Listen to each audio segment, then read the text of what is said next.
Oh, yes. This is the Hardcore Marketing Show. I'm Casey Cheshire, your host for this epic journey. And today's show, sponsored by Cheshire Impact, on a mission to help people maximize their use of Pardot and Salesforce. CheshireImpact.com. Bam. Okay, just like that, we're live. Holy moly. My guest today, I was looking at the notes, and I'm just like, how do I even introduce him?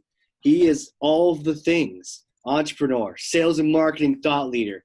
Some stats for you: top 50 social sellers on Twitter, top 50 sales pros to follow on Twitter, author of one of the top 100 sales and marketing books for the decade, and something we want to chat about, the lead generation for the complex sale. That sounds like some B2B action here. We're going to get into that. Host of the B2B Roundtable Show. We're going to talk about podcast. Author, speaker, evangelist, CEO, and founder of Markempa. Brian Carroll, how are you, sir? I'm great, Casey. I'm so glad to be with you. Man, you do so much. I know. I'm listening to that going, man, I need to take a vacation or something. And I edited that. Like, I literally had to delete like 8 things so people wouldn't be like, who are you talking about? Thanks for coming on here. The theme for today is around what you love talking about and what I want to hear more about, the empathetic marketing and putting that soul back into what we're doing on the sales and marketing side, talking B2B, talking complex sale. And so to start out the show, we do what we do every time. And I'm going to pass you this. It's heavy, so be careful. But this is Thor's hammer. So go ahead, take that for me. Okay, you got it. Now, smash for me some kind of marketing myth, bogus strategy, misconception that just drives you up the wall. Well, there's a bunch. Let's start with the top that you can automate trust, and so I see this constantly, every day my inbox gets filled with automated messages coming from different sequences, some from people I know, some from people I don't know. And the fact is that trust is something that's built over time. You got to do things like actually go out of your way. I've always felt the best marketing selling feels like helping, because it really is. And so You got to care about the recipient. I find most of the messages I get aren't from someone who cares about me. I'm just a number. I'm just an email address. 2, there's very little value exchange. So, if you want to build a relationship, there's 2 ways. Like Casey, you and I are having a conversation where there's listening and there's sharing and there's disclosure. And the other way is something, the fancy term is reciprocal altruism. But what does that mean? It just means we actually do something for someone else without expecting anything in return. And think of friendships you have. Think of close relationships you have. And I would just say caring is a choice. Loving others is a choice. Being curious about people is a choice. And when we combine these things together, that it forces us actually to do things that build trust, which is trust can only be built at a certain speed, which is dialogue. So that's the first. Is there a formula for that? Like E equals MC squared for that? Wouldn't you love it? I mean, that's why the relationships category is one of the single biggest categories, on Amazon. Marketing is exploding, all this. The formula I would say is that what I look at is look at what you're about to send to someone, or when you reach out to someone, you got to see from their point of view. And this is really hard. And this is why I got into empathy is connecting with things people care about. Ask yourself a simple question. Would I want to receive this? Would I want to be the recipient of this message? Right. Would I want someone that I care about to be the recipient of this message? And I find that so often, because we're trying to get our needs met, we're in 4th quarter right now, that sometimes there's a little bit of anxiety if you're behind for the goal, or you need more leads now.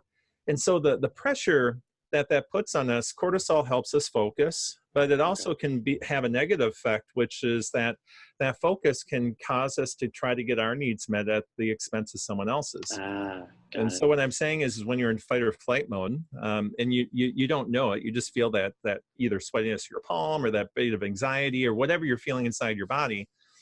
Um, you need to move into a place of getting out of that space when you relate to customers, because we unknowingly could be like the Wolf of Wall Street, which is we're being sociopathic. We're trying to get our needs met Right. at the expense of someone else. And so the whole point to this is, what I'm saying to listeners is like, well, of course, Brian, of course that makes sense, duh. But Right. the reality is this is easy to talk about. It's hard to do every day, It's especially true. when you're trying to get your needs met. You're developing your 3-touch automated email sequence. And who decided it had to be 3 touches anyway? Who Sure. decided, it's like we copy everyone else so much in B2B. I think that you have to just always go from the experience of, I was just with a group of marketers last week, the Marketing Prof Summit. I was like, you guys, how many of you have actually gone through, filled out your own form and gone through the experience of what your customers have happen? Right. And no one raised their hands, in the room. And it was like, oh, okay, to-do list. So be like a secret shopper, Yeah. looking at your messages. There's some other myths that we could certainly bust, but yeah, you can automate trust. Well, yeah, and we'll get into that. We can smash all day. Thor's hammer does Oh not. yeah. Oh Yeah, man. yeah. Yeah. But so some of the questions on that, the reciprocal altruism, and opening up an email and being like, Yeah. would I want to actually receive what I'm sending? I bumped into that recently, where we're sort of planning this 4 email, not 3, it's 4 email program for some people coming off of a Pardot implementation, and then we're Yeah. thinking, yes, you may want them to purchase more, but you can't it's like, it just felt like you can't just send an email saying like buy 4 Right. times. It's not what people want to see, especially in a complex sale. And so it was kind of fun to then shift over to, oh, what this would be helpful. Oh, this would be really, let's shoot them a link to a podcast and to a webinar we did. And it kind of just changed the whole, it felt much better. It felt like we were doing a good service by creating this to send it out. But to your point, when you're in that fight or flight mode, it's like it can be hard to do that. Is there any hacks you could recommend? Like, Yeah. okay, you're getting yelled at for more leads, go, and then it's Yeah. like, what do I send?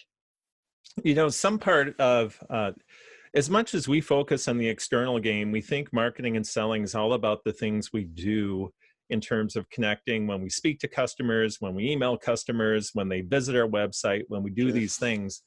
And I would say that there's truth in that, because that's like the above the iceberg experience of the customer. But what I would say is that the other side to this is there's a whole inner game. There's an inner game to everything, inner game of sports. There's an inner game of marketing and sales.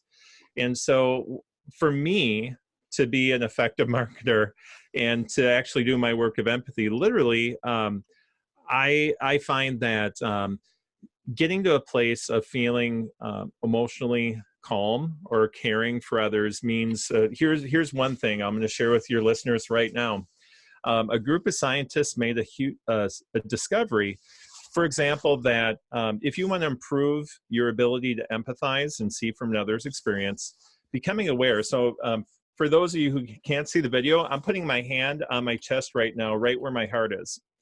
Now, I'm going to tell you why this is valuable is for whatever reason, when we become aware of our heart beating inside our chest. So right now I'm feeling my heart, and those who are listening, you could do the same. If you're driving down the road, you could safely do this as Which well. side? This is the left side, Yeah. right? Yeah, left side, right where your heart is. Okay. And I want you to just quiet yourself for a moment and feel your heartbeat.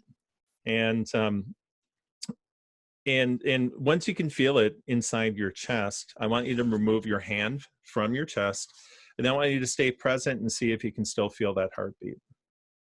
Now, the point of this that they found is when we become aware of the felt sense inside our body, our heartbeat, our feet being grounded to the floor, like we are present to ourselves, that They can't explain it why yet, but they found that people had a marked improvement in being able to see others' emotions and Oh, see from their experience. So, of course, if you talk to any scientist, when they make a research conclusion, it's never a conclusion, actually, it's a finding. And what do they say? right. We need to do more research. And Oh, so geez. I'm sharing this with you because I found that just a quick 30-second, feel your heartbeat, become aware of it, can immediately improve your ability to empathize with someone else. And here's why I think it works. I think in my own work, I find that I need to be present to my own emotions experience. Because if I don't know how I'm feeling and what my experience is, the interior, how am I really able to see someone else's? I might see it through my own darkened, cloudy glass window. And when you become aware and present of your emotions, I think why it works is that we begin wiping some of that stuff off our glass, and we can start seeing someone else more clearly because we have that. We can actually filter out and say, "Oh, I see why they're feeling that way," because unknowingly we filter information, and it's like the telephone game. Well, this, Hmm. you know, as much as we're in the sales and marketing business, communicating information, what scientists have showed is that neuroscience, especially Antonio Damasio, discovered we aren't thinking machines that feel, we're feeling machines that think. What his breakthrough discovery that's important for everything in life, but especially in sales and marketing, is that all of our decisions are grounded in emotion. Hmm. And so when you think of the journey your customers go on when they decide to solve a problem, it's actually an emotional journey. It's like a Right. hero's journey. Yeah, They're trying yeah. to get home. They're trying to climb a mountain. Um, there's something that they're trying to get done, and so uh, we could talk more about that. But this is where I think marketers and sellers can be more like Sherpas when we help people on the journey as they climb that mountain of buying. Right, right. Do you climb mountains? I do rock climbing, and I have hiked a mountain. I actually and it's if anyone out there has hiked up a mountain in Colorado, they have a number of 14ers, Yeah. and so it can be arduous. And if you're doing it by yourself, I don't recommend it. I saw people running by themselves. I'm like, man, you're brave, So we went with a group of people, and to help each other along, especially when you're hiking with a pack on your back, Right. And so Sherpas, someone who's gone on the journey with you, they've helped others go up that mountain. Yeah.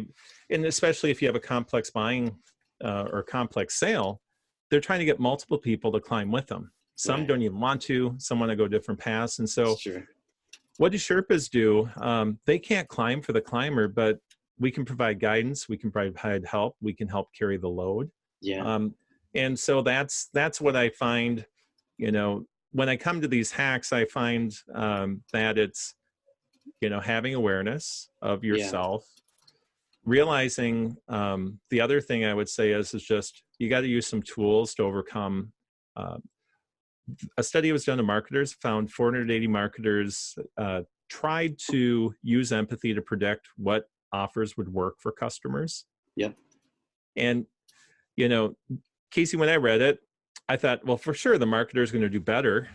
Right. They're Well, yeah. empathizing. Empathy. And so predict what offer would appeal most. And they had the customers actually answer what was the most appealing offer. So I thought the marketers do better. Turned out the more empathetic the marketers were, the worse they did at predicting what would matter, what offer would appeal to the customer. Huh. Guess why? Why? They found the reason is that it's because the marketers use their own bias and preferences, thinking it was empathy.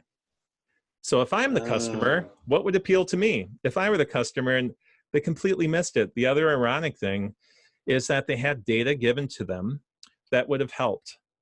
And the more empathetic the marketers felt, the more they ignored the information that would have helped them.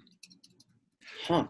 So what do we do then? If Right. empathy, and so I'm glad you brought that up. I mean, yeah, it kind of feels like it goes right in the face of all of this talker Yeah. had about empathy. Oh, I know. How do you resolve the two? So what they found is that the first thing is realizing you go in with bias or preference. So if you've ever been in a meeting Yeah. and the most important person in the room has said, I think we should do this, were they thinking from the customer's point of view? Most likely not. They were using their own bias and preference, thinking it's what I want.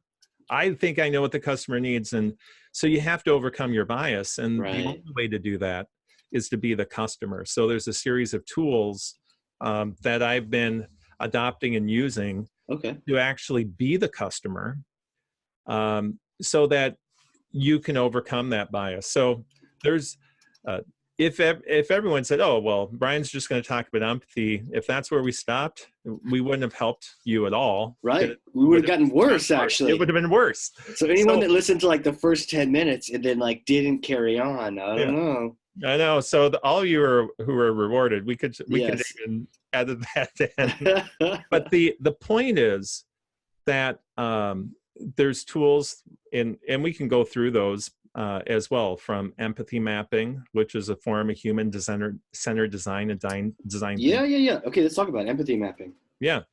So here's what an empathy map is. It's a 4-box quadrant. I think a lot of problems are solved with 4-box quadrants. But here's what I love about it. It seems like that, doesn't it? Yeah, it doesn't it? Yeah. So the left-hand side, you would put what you observe your customer or your audience saying and doing. Think of any relationship, that someone. Just by observing what they say and do, you can tell a lot about how they're thinking and feeling. If I know right away how my wife's day has been without her saying a word most of the time. Same with friends and things like that. But based on the external, what you see someone say and do, on the right-hand side, you write think and feel. So the point is that empathy mapping is a way to get to the interior world of our customer by looking at, based on what they're saying and doing, how are they likely thinking and feeling? And good news is all of us, empathy is like a superpower. It's a skill we can develop. Okay. And every human being has it because we have mirror neurons in our brain, which sometimes is referred to as the empathy cell. It allows us, and they've showed hooking people up to magnetic resonance as well as brain imaging, that when we are in sync with someone, our emotions actually resonate at the same as someone else. We may experience it differently. We may not feel exactly the same way. But what mirror neurons allow us to do is actually mimic another's emotions. And this is why, if you've ever been injured, for example, have you ever watched a movie, seen someone someone in sports get injured, and you just get affected by it, especially if you've had that injury? Sure. That's a form of empathy. So if I see someone have a leg injury, and I've seen, I'm like, oh my God, man. because I've had that, I could relate to it. So the point is I can observe what someone did, what they experienced, and I can then experience that felt sense. It allows you then, and so when you are thinking of the customer and their day-to-day experience, empathy mapping is, hey, what's my customer doing in their day right now? What are the kinds of things they're saying? What are they doing? And then from that, then you can move into how they're thinking and feeling. Someone might be, they're, and we can go through some examples of that, but the point is this is a tool to help you think about it. The other thing is getting out into the world of your customer. Someone that I'd interviewed, I loved a story example he shared, Dave Brock. He wrote the Sales Manager's Survival Guide. And, Dave shared a story, said, hey, I'm selling to, he was selling to banks, investment bankers. And so he went where he was in New York and Wall Street. He went to a bar that they go to after work, after they leave Wall Street. Sure. He bought a beer, sat, and just simply listened. And it's amazing when over adult beverages, it could be coffee too, but over adult beverages. And I was at a networking event with a bunch of marketers. We talk about what our frustrations were, what matters to us, what are the things we're excited about, what are the things we care about, what are the things that are happening in our industry. And so he was there just sitting in the community, listening to his customers, who he was looking to sell to, and came away with so much insight. He was curious, he cared. In some cases, he may even bought a beer and just talked with people. But the point is he got into their world, and it was in that unguarded moment that people talk about the things that really matter to them. Just like over, it might be a friend over coffee, things like that. So that's the other thing is just get in the world of your customer. How else can you do that?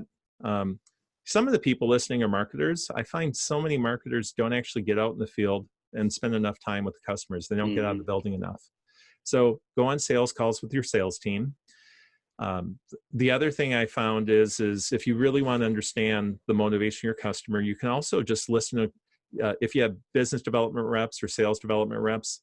I worked with a well-known marketing automation company and just listened to their SDR calls, both sides of the conversation. And it was amazing how much insight you get when you actually listen to what is being said, what the customer is saying. And then you start thinking about what's the experience of the customer? What are they trying to get done? How are they feeling at this moment? And we had huge insights on how we could improve the experience for the customer, because when you're not in the situation and you can observe and listen and apply your empathy, you can actually start thinking more creatively, collaboratively. How might we improve the customer experience? Right. And so the point is and the fourth thing that I found is super helpful. In fact, I'm doing it today. It's one of my favorite things is I interview customers about their buying journey. Okay. And I'm just like, hey, take me back to the day that you were first evaluating, and let's say it's safety and digital safety and security solutions. So take me back to that day when you were first evaluating. What caused you to start looking? And I find when I ask someone just to share their story in a non-structured way, we share so much when we talk about our stories. So often in 25 minutes, I might ask fewer than 3 questions, because and I'm just listening. Right. And it's a bit like, this is called in crime science, they call it cognitive interviewing. Take me back to the scene of the crime. Okay. What were you doing? Where were you going? What happened? But you're listening then as people share what happens. And here's the thing. We as humans do not share stories sequentially. We bring in experiences. You and I said, oh man, we should have probably said that story about empathy sooner. Yeah. That's how life is in conversations. But I usually say something, do you mind if I record this conversation so I don't clack away on the keyboard? I haven't had anyone say no. So I record the conversation, I get it transcribed, and then I begin decoding it. I highlight, hey, here was a motivational insight, because we don't say I felt frustrated, but I might hear, I had 3 bosses in less than a year, and we're still able to get this done. I was like, wow, 3 bosses? What was that like? That was really frustrating, So you get these emotional ahas about the customer, what they're experiencing. And what I'm doing is 2 things. I'm building out the journey map. What did they do? Okay. So 3 things you want to learn as you're listening to your customer stories. You want to understand, what are the things they're doing? What are the questions or the things they're thinking about, or they're trying to get answered? And then third, how are they feeling at that point? So someone might say, I was feeling super hopeful. I was learning about how we would deal with digital solutions. And then, I was realizing I'd have to get this through the school board. I'd have to get this, get my team on board. I'm like, is it even worth it? Yeah. And so someone might move from hope to despair, and you got to listen to that, because if you're going to be a Sherpa and help your customers in the journey, just selling, you got to address, how can you move someone from despair back to hope again? Right. And so those are the things that I find is those 4 things we talked about: empathy mapping, getting in the world of your customer. Yep, getting in the world. And then going out in sales calls and listening to recorded conversations with your sales. And then we talked about doing customer journey or buyer story interviews. And would you call that interviewing, cognitive interviewing? Yeah, cognitive interviewing. And so really it's a style of interviewing. And I said that specifically so you can Google Yeah. cognitive interviewing technique. And so this is when my work is, I just nerd out and try to figure out the best way. So I'm borrowing from everywhere from neuroscience, behavioral science, Sure. ethnography, psychology. And the whole point is I'm just trying to understand better what customers care about. And Right. that's the whole issue we have is we have more channels, more ways of reaching customers than ever before. We have more data about our customers, right? We have more tools that can reach customers and Oh, yeah. be easier. But when I talk with marketers, the reality is even though in theory it should be easier, it's actually harder. Right. And so you can't solve for conversion. You actually first got to understand, how can I connect with my customer? Because that's the real issue. And what I'm saying is the answer to improving connection is you got to first understand, don't try to get your customers to care. They already have things they care about. You need Right. to understand what they care about and connect to that first. Yeah, I like that. Don't try to get them to care. Figure out what they already care about. They care about Yeah, something. yeah, we all do. Maybe you can help with what they care about. Maybe you can't. But Yeah. And yeah. so and I can find that the I think of what most people start with. I have a problem, I'm trying to get something solved. They may ultimately come up with a different answer to the problem, but first I got to address where they are right now. Right. Meet them where they're at, Yep. type thing. You mentioned technology, and there's a million apps now. Yeah. It's that common question is like, is AI and bots, so they're all going to replace us? Or, yeah, we just talked about human empathy and Right. conversations and dialogue. And and you smash the myth with Thor's hammer. You can't automate trust. Can you automate the dialogue? Are we going to get replaced by these things, or is there a certain area that they're used for? Yeah. So I'm doing work actually with a company who's applying AI with business development and sales development reps. I actually think AI can augment our empathy. Here's the thing. Right now, technology in and of itself can't simplify the complexity. Okay. You know, that's a skill humans have. We have the ability to get to the essence of things.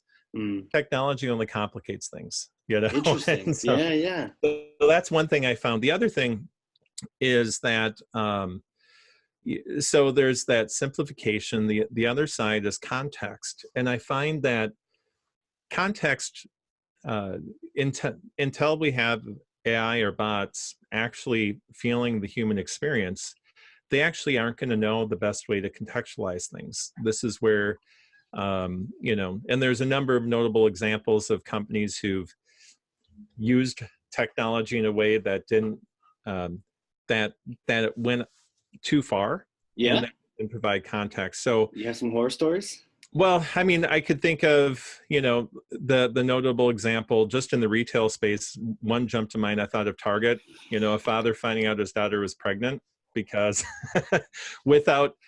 because Target was noticing observing behavior when setting ads and targeted direct mail pieces around pregnancy.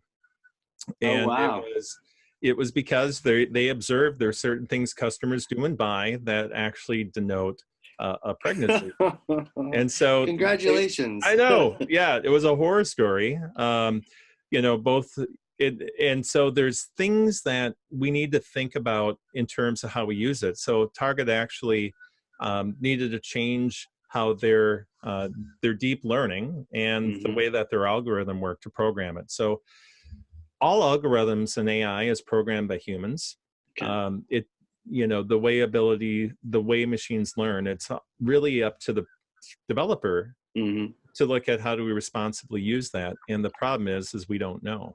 Right. So I would say that to improve it, and I'll give you an example. This isn't a horror story, but I would say that I read a news story about Chase Bank, who outsourced to a company who has an AI, natural learning processor, that actually did a better job at writing ads than Chase's marketing team did. Do you know what company it was?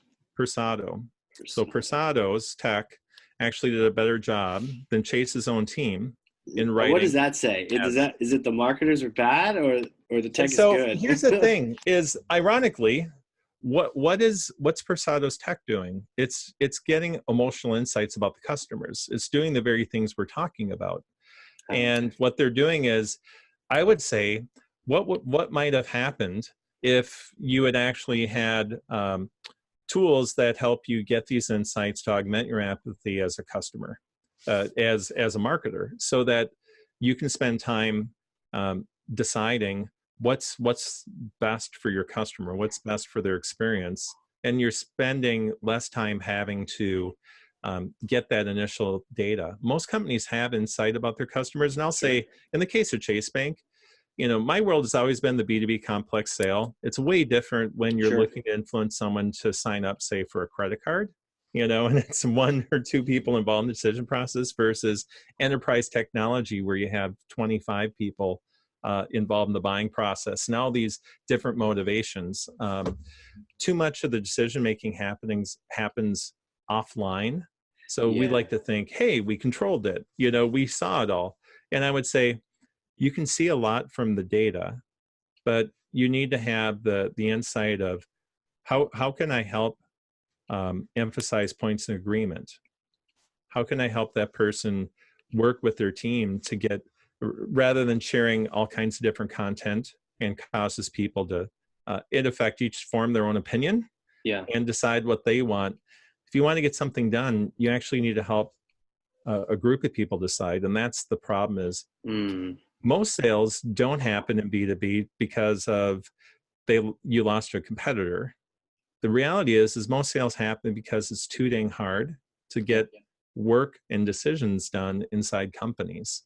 So like status quo wins more than status quo wins most of the time. No decision wins most of the time. Right. It's safer. It's safer to do nothing than risk making the wrong decision because jobs are in line, money's on the line.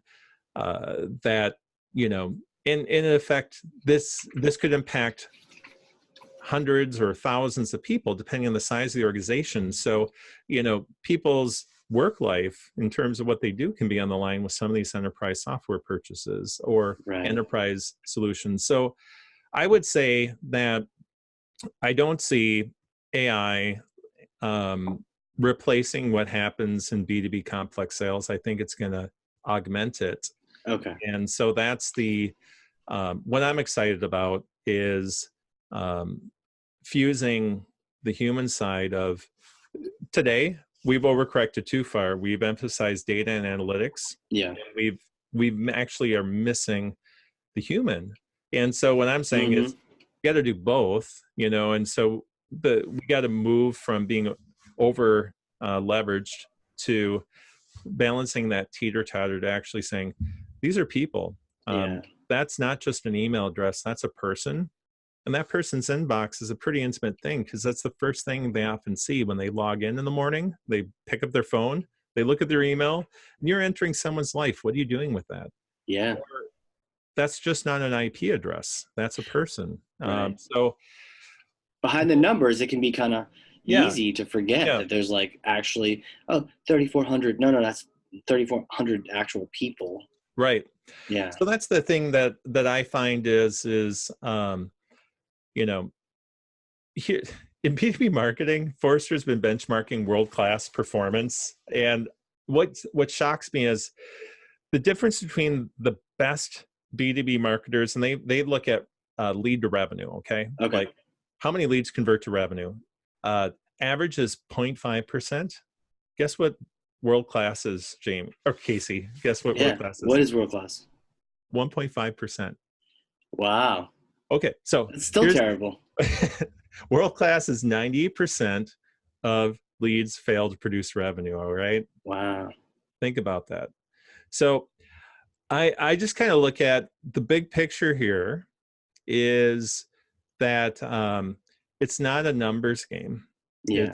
It's really about humans and and it helping their experience and helping that person drive change inside their company, and also the change they need to happen in supporting, like I feel hope and now I'm despair, and I Yeah. feel anxious or I feel afraid. Like nobody's bought anything. When I looked at why people buy, Yeah. people don't buy because they're afraid. They buy because they want to feel safe. They want to feel secure. They want to feel calm. Like no one buys something because they're fearful or they're afraid. I'm afraid. Here's my credit card. Yeah. No one does that. No, it's They're like, doing it because it's like, no one wants to stay in that state. We want to actually feel secure. We want to feel calm. We want to feel safe or serene or peace. So you can often just look at where the negative emotions of, if someone's feeling anxious, I want to move from a state of anxiousness to a state of calm. If I feel like an imposter, I want to feel confident, So yeah. What I'm saying is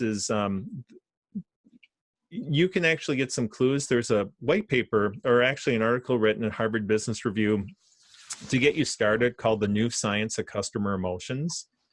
And the researchers there studied what were the most common buying emotions that were involved, and there's 10 of them.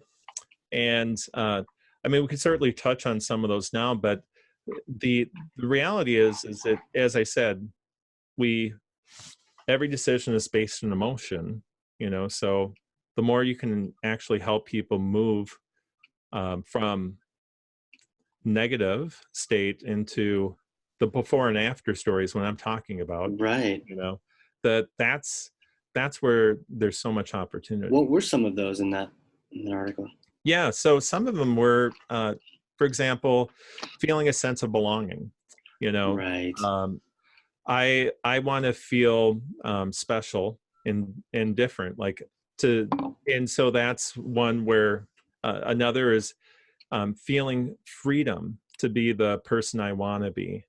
The other would be to be successful, to feel I'm actually doing well. The other would be, there's others that include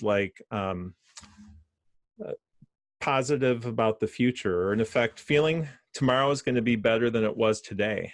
And so if you think of a lot of the messages, or as you look at your customers, how many of them are actually buying because we want to experience that feeling of success? Like, we're here, and there's a result that I want, but I don't yet have. Help me get that, whatever that may be. Or feeling freedom. So giving an example of that emotion, like a company was selling project management software, and the project managers that they were selling to felt like they were nagging people all the time.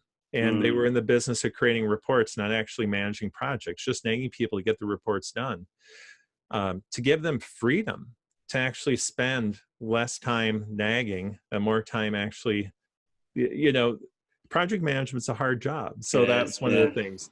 So there's a whole host of things that we can do. And we talked about 6 of them. We could go into some of the others, but the whole point is that's where change takes place, and how we look at our lives is often, how do we feel about it? Right.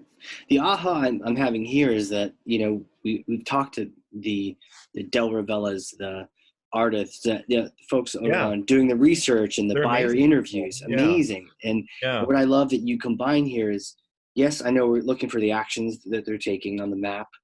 I know we're looking for the questions, and I've known that for a long time, but the emotions that they're asking, or that they're feeling, they're experiencing, or that they're seeking. Right. That's sort of this underlying key to the whole thing. It's probably even the logic machine that's driving all these doings and questions. Yeah. The underlying question is the emotion that they're feeling or trying to run away from. Yeah, and I wanted to bring in, so I got together again with Bert Adamson, and he'd be a great guest for your show if you haven't had him. He wrote he was co-author of Challenger Sale, Challenger Customer, and anyway, Gartner just I love that book. Yeah. So some of the new research they found is that uh, one, there's a confidence gap in customers. Like, Right. can I get it done? Is it worth it? Not only that, I would say there's a confidence gap in marketers and sellers. Like Yeah. when I talk with people, you know, um, and it's because we are human. Like, can we get it done? Am I Hmm. just going to be uh, on? Is it just me doing the same things over and over again, beating my head against the wall? Right. Is anything going to change? Right. And Am I so, gonna get fired? Yeah. yeah, yeah. I was thinking, uh, it's a bit like the movie Groundhog Day to be a marketer, right? True. You've ever seen the movie? I mean, Love that it's movie. the same. And funny enough, um, his experience didn't change until he started changing, Oh, and interesting. actually it was the motives behind the story. And I won't spoil it, but it's been out long enough. I mean, the whole point is there was this whole magnificent transformation um, for uh, for Bill Murray's character as he went through this, and it was because he wanted to build a relationship with someone, but he couldn't just manipulate it. He actually had to care, and not only that, he had to actually care himself. Right. And so, you know, I would say life's too short if you're just going through the motions as a marketer. It's and so coming to that place of I would say this whole idea of empathy comes down to having empathy not just for your customers but for yourself. And we could spend time talking about that a little bit. I can share my own story. How did I get in this work and everything? Well, I mean, that's a great question because, like, really what I'm thinking now is like all these things and this you've zeroed in on emotion and empathy. Yeah. I'm wondering, who are you? Like, where did you come from? How did you become this wisdom knowing sage of the Oh sales and God. marketing complex sale world? So, Take us back, like all little right. little Brian Do you want days. to take my origin story, so to Yes, I speak? need Okay. your So Wolverine origin story. I grew up in a small town, Hastings, Minnesota. When I was 6, my family moved to the country, which was outside of town. My house was surrounded by fields. My first job actually was working at the first vineyard here in Minnesota. I was 10. Legally, they couldn't have hired me, but they did anyway. And I was digging. Covering up vines. They found they have a hardier vine now, but they would dig a ditch and then they'd put the vines in it. And so you have to be very gentle not to damage the vine and cover it with dirt. And Okay. so that's what I did. And then my second job was working on a farm. And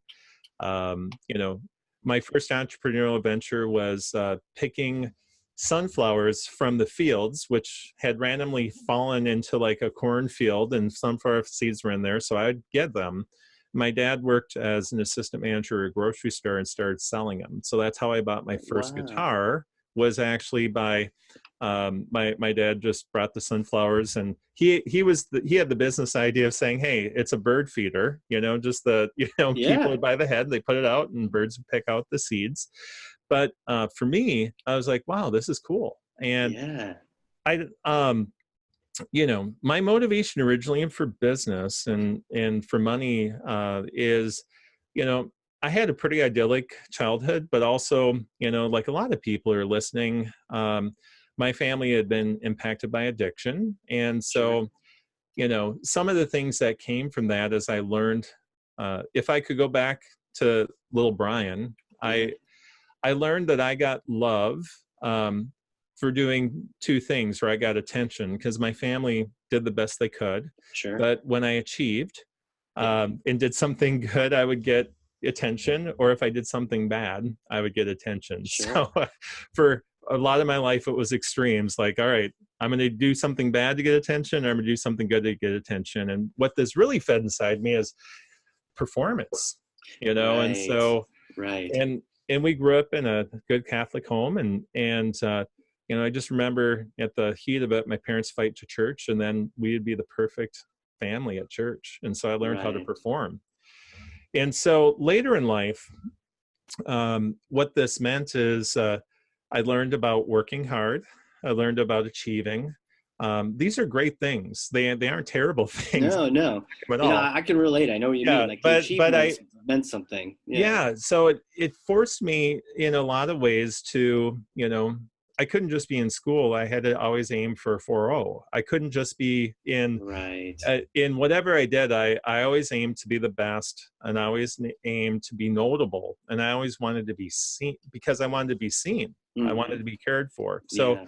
I would it wasn't until later in life, and we could jump ahead, but if I could go back to my 18-year-old self, I'd say, Brian, spend more time, you're not a human doing, you know, you're living your life from the outside in, trying to Yeah. fill that part of, are you worthy? Are you lovable? Right. Are Right. you, and so all this stuff I did on the outside, I would say, just begin living from the inside out, like Right. who you are. And so that's what I've actually spent the second half of my life doing. Is it wasn't until I was 40. And so, yeah, you read off all these achievements, which were good, but I kind of look back and I'm like, it was because I had this insatiable drive to strive, Right. and I had um, an acceptable addiction is workaholism, Sure. in especially in America. In America. Yeah. We're a culture of We workaholics. are. Yeah. And so no one would say, "Oh, Brian, stop working so hard," other than like my close friends and family who saw Yeah. that I worked all the time. And when I wasn't at work, all I thought about was work, So Right.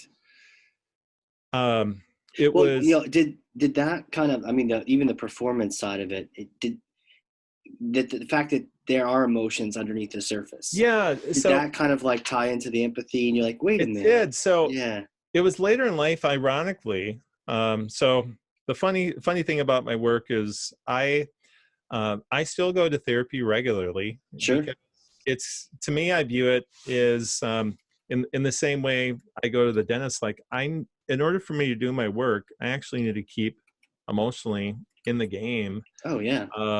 to be healthy, and actually to be able to see and do it. But previously, I had to get knocked off my horse, which Mm. is, yeah, all these accolades, So you know what I learned is not just to be good. I had to look good while being good. And guess Got it. what? It made me a pretty effective marketer. Okay. Got it. I actually got to be a really good marketer because I was like, all right, I could go in a room and figure out, okay, who do I need to be? What needs to happen? And I could morph to the situation. Again, uh, later in life, I learned, wow, I really wasn't being authentic or genuine. And Sure. those words are used enough. It's trite but true. But it it wasn't until around 2010, uh, I had sold my company. Uh, I had gotten my identity from Congrats. work and my title. Yeah, so you kind of go through this whole experience, and I got to experience this part of the American dream of, you build a company, and then, oh, you sell it, and then you Got your have that. exit. Yeah, you get Yeah. your exit. And the thing is I was feeling aimless inside because Mm. the purpose and identity that I got came a lot from that work. And within a year of selling my company, Sure. I had my 17-year marriage ended, and both my daughters started having, and my life changed radically. So Right. uh, I had moved from being a dad who had a stay-at-home wife, two healthy, wonderful kids, all these things going for me, to my marriage has ended. I'm now a stay-at-home, and in fact, I was a full-time dad for a period of time, to daughters that were struggling. Mm. And for about a year, I rode my high horse. I rode my white horse, and I was crushing it, right? Yeah. Everything was great. And it was right around 9 months in, and I got promoted to not run just one business. I was working for the company I sold to, that I was. Oh, so you're still working So for? I was working for the Oh, company I wow. Oh, sold to on an that's employment rough. I thought contract. maybe at least you had. No. Oh, So my wow. exit involved an employment contract, and because my brand of me had been so linked to the business that Totally. they wanted me to stay, and so I thought, sure, why not? And the so I now had more responsibility with all this stuff happening. And finally, I couldn't do it anymore. Yeah. And so I actually started asking these big picture questions, important questions. What's life all about? What does it all mean? And I actually started to need to do therapy. I started to do group therapy. My daughters actually needed to go to treatment for eating disorders, and that was very, very challenging for me too. And because I had no control, I was seeing my daughters literally control a lot of like, other things, especially in the company. There's all this stuff going on. Yeah. And so I realized we all have our story, okay? And it was what got me into this empathy work was as I got healthier, and what I realized is I started questioning these truths that I accepted, that my worthiness is based on my work, that who I am is my role, my title, my money, my, all that. Having the beautiful house or having the beautiful wife or all these things. And the reality is when those things were swept away, I realized that I had to face where some of my worst fears were, which is, I couldn't fit that picture in my mind. Right. And so it took about 2 years that I had to actually start learning. I felt like I didn't know how to lead because I didn't know how to lead from an authentic place. And now Yeah. So I had to learn. I felt like I had all this experience, but I had to, in a lot of ways, learn how to do life over again. It was in 2014, after about, so it was, 3 years in to now being divorced, and my kids were doing better in that. So I'm just saying this in context that I was ready with asking these bigger picture questions. And I got sent a video by someone. It was a Sunday night. And so my Jerry Maguire moment happened where I watched this video. 2 things stood out. First, a CBS News story. The news anchor said, this company has been endorsed by Mother Teresa. I was like, wow, that's pretty impressive. Secondly, the CEO has been nominated for Nobel Peace Prize. I was like, oh my God, who's this company? And you'll never guess what they were. They're a collection agency. So, collection agency. And I was like, what? Yeah. I can't remember what I said, but it was a swear word. And sure. Because I was like, you're kidding me. And so they went in, and the story is the CEO, it wasn't even his idea, other than he wanted to practice compassionate collections. He asked his employees to suggest ways they could do what they do better. And a group of employees said, what if we actually helped our customers deal with why they can't pay their bills? We think we could make more money if we did that. I mean, that was the test. Like, what if we help people deal with why of not having a job, for example? Sure. Let's help them get a job, interviews, resume writing, doing that. And they're over $1 billion company now. The company's called CFS2, but they started with this premise of giving away free services and helping people. And the bottom line impact, so, I won't say the whole story. You can share this link on the podcast. I'll share it with you. People can watch it. But the news anchor was like, so giving all these free services, what's the impact then, to your business? And he said, we're actually 200% more profitable than we were before we did this. And he goes, the best part is wasn't even my idea. And I remember they talked to the a customer, and I'm watching this customer cry, talking about how their collection agent actually changed their life. And, so why should I trust you? You're a collection agency. It's because we want to help you make more money, because when you do better financially, we do. Right. So I'm watching this and saying all the context of I'd been this lead generation guy. I'd built this company. I was working in a company that talked about being customer first. Okay. Mm-hmm. And something inside me just snapped like, oh my gosh, every time my SDR team reaches out to a customer, we're trying to convert them. Are we really helping them? I've said the best marketing selling feels like helping, but am I really doing that? Right. And I was like, no, So my Jerry Maguire moment, I actually was able to sleep that night. I didn't You write didn't my type a mission statement thesis. per se. I did later write a blog Yeah. post about it, but I talked to our CEO. We had our Monday morning standing meeting. Said, watch this video. We did during the call. And they said, I want to do something different. I want to actually take what we say about our customers and live it out. And I just need you to empower me and trust me to do this. And so met with my team. After that meeting, we had our standing Monday morning meeting, and I had them watch the video. I said, you guys, I want to change how we're reaching our customers. Look at this video. Look at how they cared. Look at the lives they transformed. Right. And, I was expecting this motivational moment where people would clap. Right. It was crickets. They're like, what are you talking about? Or Yeah, they're like, crazy? okay, what are you on? What are you Do I talking still have about? a job? Yeah, so, exactly. Yeah. So someone raised his hands. Mark, you've been on our team 10 years. Like, if we do this, if we do what you're talking about, how are we going to get leads? If we focus on just helping people and not trying to ask for leads, how are we going to get them? Right. And so the answer to the question, and later I had people saying, I don't know what my purpose is. I don't know what my job is. So what we did later is we moved from being SDRs to being more of a concierge, is like at a hotel. Okay. What's their job? Focus on the experience of the customer. What are you trying to get done? Have a dinner? What's the experience? What are you trying to do? So our big aha came from not giving away more stuff to people, and not, it just came down to, we need to understand what they cared about.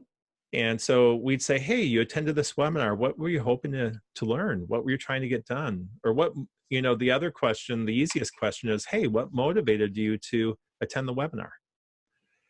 And I had to unlearn and help my team unlearn. So we made sure everyone got paid at the highest level, because they've been paid per lead, and they also got paid a percentage of revenue. And I was like, okay, I had to argue, and we got our team, whatever the highest level of income someone had earned, they were paid that for a period of time while we implemented this test. Sure. And why? Because I didn't want someone to be afraid of doing something different. And, so we wanted to take away the money objection to that. And then we had to focus on just unlearning bad habits. So, Google sucked, or Google was good, actually. Our own search engine sucked. So people often were trying to get questions answered. We had thousands of articles on our site, lots of case studies, all this stuff, but you couldn't find it. So people say, I'm trying to get this done. And so my team would focus on trying to get that figured out for them. And then sometimes it involves sending them an article or something free. Yeah. And here's the amazing thing. Same amount of calls, just a few more emails were being sent. All the metrics were the same. 6 months later, by not focusing on leads and not focusing on converting people, our team had gone from 11 leads, sales accepted leads, to 30, which was that's pretty significant, but it was a 303% increase in the number of leads by, ironically, not focusing on getting leads at all. And that was per rep? That was for the team. That was the team goal. Got it. And that it was amazing. It was just this huge difference. And the point that I came away with was, I'd learned so much now from then, but it all started with us caring, and I always said the best marketing selling feels like helping, because it is. But when we actually did it, when we actually focused on helping and not trying to convert people, all the things we wanted started to happen. Right. And then my team saw this significant difference in what they were doing. This is fantastic. I wonder though, like, wouldn't you have some people slacking off and not doing work if they're not measured? And that's sort of the standard objection. Yeah. And I would say that measurement, the focus previously would be on how many calls, how many conversations. So I still track the metrics because I wanted to see what would happen. I wanted Right. to see, you know, um, the truth behind the story. So we tracked all the You things. still tracked it. It We just still tracked it. wasn't incented on that It end. wasn't incented. It wasn't the main thing. The main thing was focusing on caring and helping the customer. So instead of having a lead report, I had my team provide a memorable conversation report. Mm-hmm. You know, like, so we had, this was pre-Slack when we did this, but I would have a Slack channel now just sharing the stories, you Yeah. know, having some campfire ways. So we would huddle up daily, doing a 10-minute standing huddle, sharing these memorable experiences. Once a week, we did something called Wave Club. And the joke was like Fight Club, what stays in Wave Club. Yeah. Right. You know, Yeah. but for us, we actually would listen to the conversations, and I'd say bring in your best conversation, your worst conversation. And we needed to create safety for people to listen to the dialogue, like, hey, how might we have helped this person better? What were they really trying to get done? Right. And so those are the kinds of things that it wasn't just you know, the focus on motivation. It was helping my team. I would say the intent was care about the customer, but what I needed to do is help my team feel safe. Right. Um, Yep. I needed to care about them. I needed to help them feel confident and help them feel, you know, actually loved. Like I cared about them because I did, As you because did. Yeah. that came through then to the person who was receiving the call or receiving the email. Right. And so that's the part that I would say it was, you know, I can codify it now, but back then it was just, you know, how are we going to do this? You know, Yeah. how are we going to actually live this out? And so that was my Jerry Maguire moment. Was, you know, I saw the collection agency, they said their strategy of kindness. I was like, well, it's actually empathy. It's seeing from the experience of the customer and then Sure. doing something about it. Huh. If you, looking back now, were to give advice to yourself as you're starting your career, Mm-hmm. what would you tell yourself? I think I would just tell myself to, one, that life isn't going from mountaintop to mountaintop. That often the best things in my life, I feel, has happened not because I had had this plan and goal. Mm, I was willing to say yes, and also I would say be willing to say yes and embrace the uncertainty of life, hmm and know that often when you feel the most uncomfortable, the most afraid, that's where you probably are supposed to be.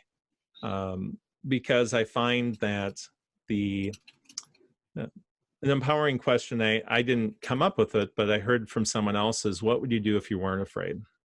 Right. I like that. And I think it's World Blue, Tracy Fenton, who uses it. They call it a power question, but the point is if you had the freedom of operating without fear, what would you do? You know, and I love the fact that, you know, you climb mountains and Yeah. skydive, and, Yeah. you know, what would you do if you weren't afraid? Yeah. So Still afraid, actually. yeah, but Still it's freaks me out. embracing, yeah, Yeah. it's embracing that part. Right. You know, if you weren't afraid, there might be people listening right now. What would you do for your customers if you weren't afraid? What Right. would you do in your marketing if you weren't afraid? Yeah. What would you do for a career if you weren't afraid? Yeah. Yeah. And I haven't met anyone in B2B marketing who said they wanted to be a B2B marketer yet. I haven't. I would If be there's in someone B2B out there, marketing. Yeah. email us. Please text me. Yes. Send us Um, a note. because most of the time, we all took circuitous paths to doing what we do. You know, Right. I did inside sales and ended up moving into lead generation, which then ended up evolving to other things. So, Right. you know, I didn't pick this path. It opened up, and I said yes. Powerful words. Speaking of connecting with you, where can we reach out? What are good channels Yeah. to find you? Are you gonna be at any events coming up?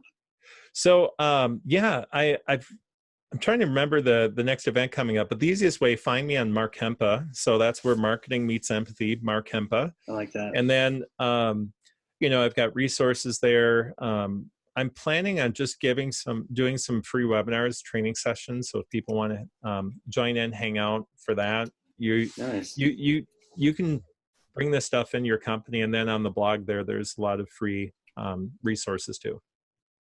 Excellent. Excellent. Yeah. And I see Twitter, LinkedIn as well. Yeah, Good yeah. places. Yeah. Most of the usual social channels you can find Right. too. Yeah, totally. Totally. Well, I don't know if you looked at the clock, but time has just like warped Yeah, by. yeah. It's flown. It's been fun. Hey, thank you so much for coming on here, sharing your Yeah, story, but also helping us all learn about how to infuse the emotions into the marketing. you bet, Casey. Thanks for having me. Absolutely. Absolutely. And for everyone out there listening, if you learned something, and I know you did because I literally have 2 pages of notes over here, then share this with someone. Be a thought leader for even one person or 2 people. Now you doubled your thought leadership, but get this out in other people's hands, especially if they're in marketing and they're not really feeling it anymore. This would be a way to sort of reinvigorate your marketing, to think about the person on the other end of that email or that ad. So yeah, whew, Brian, we did it. We're It was done. awesome. Hey, man. Thank you. Absolutely. And for everyone out there listening, this has been the Hardcore Marketing Show. We will catch you all next time.